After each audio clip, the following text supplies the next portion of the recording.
अस्सलाम वालेकुम to class. बच्चे आप सब कैसे हैं? आई होप आप लोग बिल्कुल ठीक और खैरियत से होंगे और अपना काम जो है वो साथ साथ करते जा रहे होंगे। बच्चों, हम लोगों ने सबक नंबर 4 कुरान मजीद का बुक वर्क और उसकी रीडिंग जो थी वो हमने प्रीवियस लेक्चर्स में पढ़ ली है। तो आज हम नोटबुक का काम करेंगे। तो सब बच्चे अपनी नोटबुक का इंडेक्स पेज खोल लें और यहाँ तक हम लोगों के प्रीवियस इंडेक्स हैं और आज जो है वो हम सीरियल नंबर हमारा होगा 7 और आज की डेट मेंशन करेंगे। आज डेट है 3 मई 2021 और सबक नंबर 4 कुरान मजीद। और आज हम क्या करेंगे? सवालात करेंगे। सवाल नंबर 1 और 2 और यहाँ हम लोगों ने अपना पेज नंबर लिख देना है कि किस पेज पे हमारे सवालात आ रहे हैं। तो इस तरीके से हमारा इंडेक्स कंप्लीट हो जाएगा। अब हमने अपना पेज रेडी करना है जहाँ हम काम करेंगे। यहाँ सबसे पहले बच्चों जहाँ डेट लिखी होती है वहाँ हमने डेट लिखनी होती है 3 मई 2021।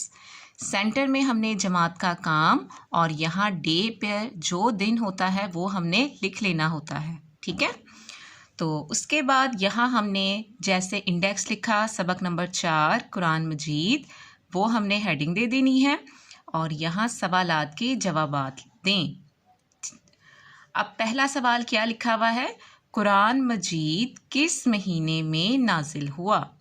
तो हमने बुक रीडिंग में क्या पढ़ा था? आपने मेरे साथ अब इसका जवाब लिखना है। कुरान मजीद किस महीने में नाजिल हुआ? रमज़ानुल मुबारक में।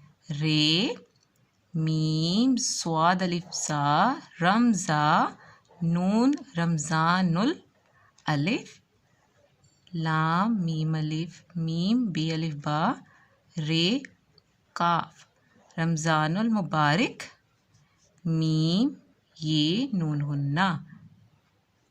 किस महीने में नाजिल हुआ? रमज़ानुल मुबारक के महीने में। अब सवाल नंबर 2 देखें आप। कुरान मजीद का एक हर्फ पढ़ने पर कितनी नेकियां मिलती हैं? कुरान मजीद का एक हर्फ पढ़ने पर कितनी नेकियां मिलती हैं? 10 नेकियां मिलती हैं। दाल सीन, दा ज़बर सीन 10। ये देखें यहाँ क्या लिखा हुआ? नेकियां मिलती हैं। यहाँ से हमने यहाँ लिख लेना है नेकियां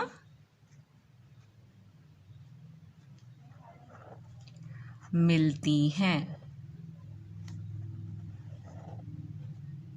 ठीक है, ये हो गया आपका सवाल नंबर 2।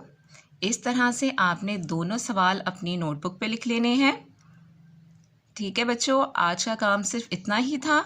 आप लोगों ने अपनी नीट हैंड राइटिंग में ये काम करना है और इन्हीं दोनों सवालात को आपने अच्छी तरीके से याद भी करना है। पहले सवाल का जवाब है रमज़ानुल मुबारक और दूसरे का है 10 नेकियां मिलती हैं। इंशाल्लाह आप लोगों से नेक्स्ट लेक्चर में मुलाकात होगी। अपना बहुत ख्याल रखिएगा। अल्लाह हाफिज़।